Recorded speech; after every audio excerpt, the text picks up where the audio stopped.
on it. All right, Brian, let's talk some offensive line on Tackle Talk. I don't know about you, but I thought because of the nature of the week, right? Short week, no actual practices, that because they went to Darian Kennard when Zach Tom went out against the Lions, that they would start Kennard. I thought maybe there was a chance they would rotate Belton in, but he didn't have any practices to get ready during the week. They just did walkthroughs. And instead, Belton starts, they rotate for 2 series each, and then the rest of the way it's all Belton. What did you think of the decision? What do you think it means moving forward? And what did you think about how the rookie second-round pick played? Yeah, I mean, I was shocked when I saw the official lineup, right? Like when they rolled out there.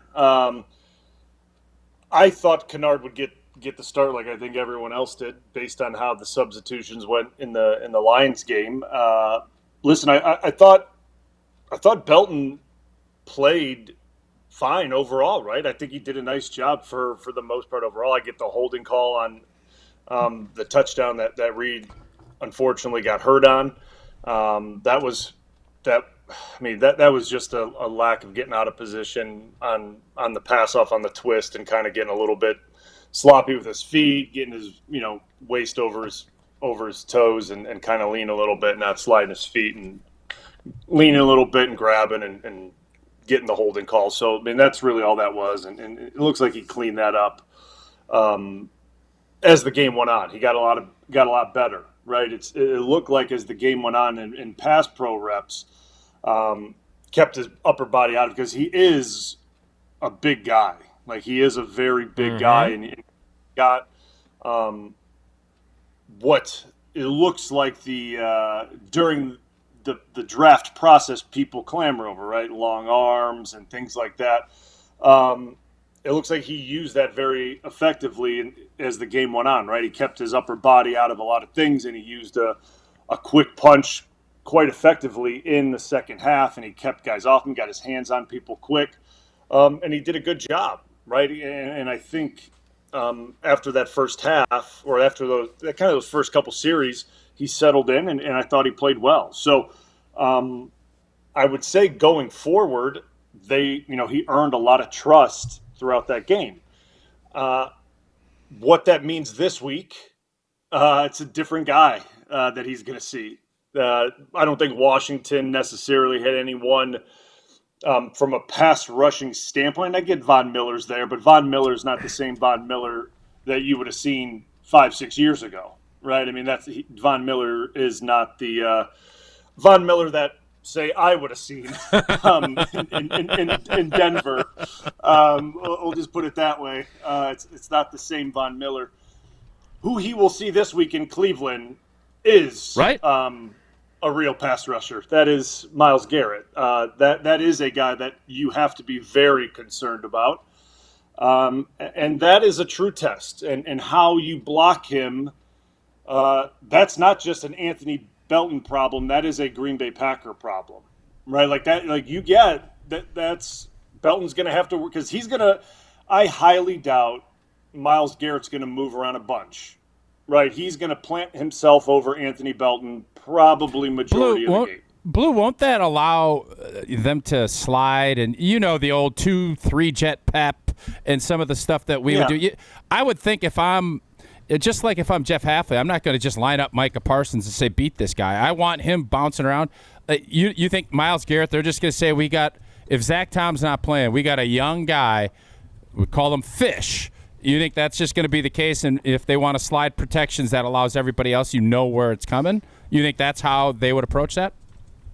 Well, if you see how Cleveland does a lot of things with Myles Garrett, he does a bunch of twists and stunts where he will loop all the way back around to the center.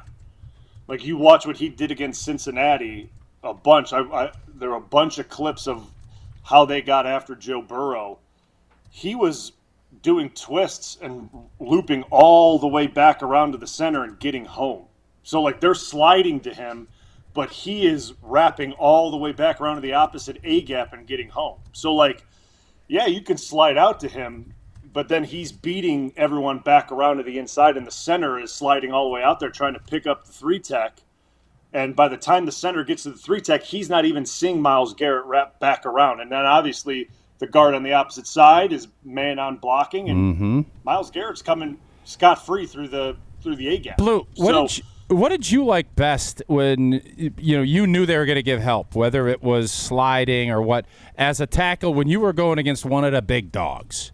What did you like for help? To me, I always liked just having a tight end in tight to slow that first step down was kind of what I always liked. And if it was a nudge or a bump, I thought sometimes a chip from a running back actually hurt us. Because you're setting, and sometimes the back will get tangled in your feet or something. What did you like, and what would if you were going against Myles Garrett, who's still an absolute stud? What help if of course you'd lock everybody up, but if you didn't, how would you approach? How would you want that help to come? I would like it just the exact same way you said, because in some points when you say like, do you want the slide to you? You can't count on the guard being there. Like when you're going to get the slide to you, that doesn't mean the guard's going to be there, because if the 3-tech rushes wide, the guard can't come out to you. Like it just can't happen, because the center then has to almost sprint out to you. But if they bring a pressure, because most likely if you get the slide out to you, that means the center has to ID to the backer out there, and if the backer shows any threat of even triggering, the center has to hold. So that means the guard is locked on the 3-tech, and you're not even getting. And that's why Mike Zimmer, that old mug linebacker's up. It forced you to declare and set, and then they'd bail out. But your protection is it's very hard to help when you bring those linebackers up, because you have to respect the fact that they can shoot the gap, and if you don't do that, your quarterback's going to get killed. Yep. So I always preferred, like you said, a tight end in tight. He doesn't even have to sometimes even hit the D end, right? Yep. It's just to release the tight end, or the defensive end has to take that half-second stutter step to get around the tight end, readjust his path to get into his rush. That allows you then as a tackle to take your set and read what he's going to do, right? It allows you to get that extra half-second to process what that defensive end is going to do. If it's going to be a stunt or a twist, you see it right away. You can tell if he's going to essentially, because the rusher has to tell you if that half second is he going. Yeah, if he's going straight into power, is he going? Okay, I got to go into speed. You can see that almost right away, and that's what that does. It doesn't have to be a chip or a thump from the tight end. It could just be from alignment. I don't like when the running back does it, because you don't know where that running back is. You just don't. And most of the time, the defensive end sees the running back. So he can just spin on a dime, and you don't even know it, right? Like the running back could be, you can feel like you have that defensive end in perfect shape. He sees that running back, he just spins on a dime, and you're not even expecting it, and bang, like you're beat. And you're just or you get chipped off your block. Like if a running back is really good at chipping, they'll chip you off. So I'm with you on that. There's no doubt, and I'm sure there's going to be everything in the playbook to block Myles Garrett and help out whoever is going to end up playing. What did you think of the rest of the crew? What did you think of Jordan Morgan's game? And where do you see, because I think right now the run game isn't where the Green Bay Packers want it. What did you kind of see when you watched the film? Yeah, I mean, it's still – I think what was Jacobs at, 3.7? I mean, these two games he was at 3.6 and then 3.7 if I looked at the stats correctly the other day. I mean, obviously way below where they need to be, right? Like, I mean, we look at this offense, and I think everyone would say if we want this offense, I mean, listen, they're scoring points. We know that, which is great, right? I mean, the pass game is very productive. But I think where this offense would like to be is Jacobs averaging around 4.2, 4.3 a game, right? And being in that 100 to 120-yard, category. And they're quite a bit away from that right now, right? And there's a couple reasons for that. I think right now, part of that, I mean, I don't want to like heap it all on changes, right? Like changes from guys getting hurt and things like that, because we saw week one, they had their starters in there for majority, obviously most of the game, right? And Detroit did a great job in the first half. What they did was load the box, and they took a lot of things away from Green Bay, and Detroit did a great job. The second half, we saw more production out of the run game because Green Bay, they made some changes in the run game, and it became more effective and more productive. This week, I think obviously with the changes made in the lineup, not that Jordan Morgan is like I kind of consider Jordan Morgan a starter at this point, right? Like I that's how I look at him as a player because he's gotten so many reps with the ones and in camp and then in preseason and how he's been moved around that I consider him a starter. Maybe not at left guard as his like ultimate position, but that's what he is. That's how I look at him. I just think that they're not, from a double team standpoint, climbing to linebackers and getting to second level and securing second level blocks as effectively as they were last year up to this point. Last year, they were getting Jacobs better looks to the second level than what they have at least up to in 2 games right now, right? So if I look at what's going on right now, like first level looks fine right now. Like they're securing first level. Too many the linebackers are too free at this point, right? Like they're not climbing to secure second level, and linebackers are too free, getting free looks at Jacobs. And he's obviously, we all know if like Bobby Wagner is sitting there in the hole free, Jacobs isn't going to go too far, right? Like that's why you're going to average 3.7 yards or 3.6. I mean, you're just not going to go anywhere if you're getting contacted at 2.5 yards. You're just not going anywhere. So to me, that's where I see the biggest issue is it's securing the second level on these double teams. And they've been trying different things, right? I've seen a lot of pulling. There's been a lot of like pulling of these offensive linemen, which to me is way different of schemes that I've seen from LaFleur, right? Like, I mean, by all means, like we were not a pulling type offensive line like that. I mean, we didn't have any bodies that were pullers. Like we just weren't. Like we were not that type of group. These are bigger guys, right? Like they're bigger. Like you look at the Beltons and guys like they're massive human beings, and Banks and these like they're gonna pull them because they're huge, and that's the type of scheme they're looking to get more into. And if that's what they're looking to get into, you may see more of that, like, 3 yards in a cloud of dust type scheme.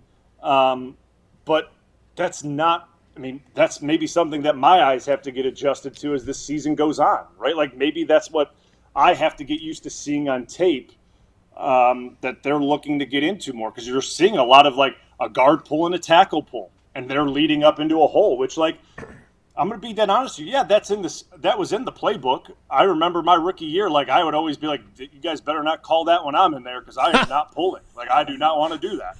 I remember like we would do that and jog through, and I would look at Steno. I'd go, you guys better not call that when I'm in there because I am not pulling. I do not want to do that. Like, and he would just like laugh at me. I'm like, no, dude, like I'm serious. Like that sounds terrible. Like there's just certain guys that like it fits them really well, and some guys like me, like. Just not a good idea. Like it, but with the, I'm just being real. Like I could single pull like myself to the outside of the right, but like pulling across the ball, like oof. Maybe when I was young, maybe when I was a rookie, that'd be a good idea. But like, but they did do that when I was a rookie. They when it was a pull play, they would switch me and Cliff. Like obvious sign that a pull was coming. Like hey. You and Cliff are switching positions in the middle of a game. I wonder what's happening. Oh. But yeah, go look at the Philly playoff game. And look at what's going to happen. This is, Big Clip, he didn't want to pull either, huh? Yeah. Hey, I wonder what's happening. The right tackle or left tackle switched. But it was it just they're doing different schemes. And maybe that's taking some adjustment with how I guess you would look at maybe Sean Ryan, who's been in the scheme that he's been in for a while, to get adjusted to it. Elton as well as the center getting adjusted to it. Rasheed Walker also has been in that scheme for a while. That how they've been doing it, getting adjusted to things. There's a lot of moving parts when you do things differently, right? And I'm not making excuses for anybody. I don't want to make it because like they're still doing zone and they're still doing things, but there are moving parts with what they're doing. And I just think that if they're going to be more, if they need to be more effective, they have to get to the second level better. And that's where I see the biggest glaring negative for them right now. Because it was obvious to me in the Detroit game, like they were cutting guys loose big time in Detroit game. Linebackers were getting downhill and getting through gaps and double teams pretty clean. And then it was they weren't as clean in against Washington, but still they weren't climbing and getting the movement up to the second level as we saw last year. So like that's something they need to do a lot more effectively if we want those numbers to climb like we saw last year. And like with the schemes with Jacobs, if you want duo and things like that and that type of blocking scheme in zone and you want to be able to create huge running lanes, that is what you need. You need to be able to climb to the second level and cut gaps off, right? You need to be able to get to linebackers and literally create lanes and cut linebackers out of lanes, because that's where you see Jacobs, take 3 steps and go vertical, and there's just wide open like lanes for him to just run straight through. And if guys aren't climbing and they're hanging on double teams too long, the linebackers are just able to scrape and fill, and Jacobs gets to maybe to the butt of the D tackle, and the linebacker's there, and it's right. And it's dead. I would love to see what he can do when he doesn't have so many of his yards after contact. That is just, it just feels like, and I understand he likes contact, but it does seem excessive. He did it last year. It'll be nice to see them open up some holes. All right, Bryan, we got to let you go. I will talk to you tomorrow on the Homer Hour, and then on Sunday on Green Bay Game Day pregame. So a lot of Bryan Bulaga still ahead for us, and maybe some more home runs.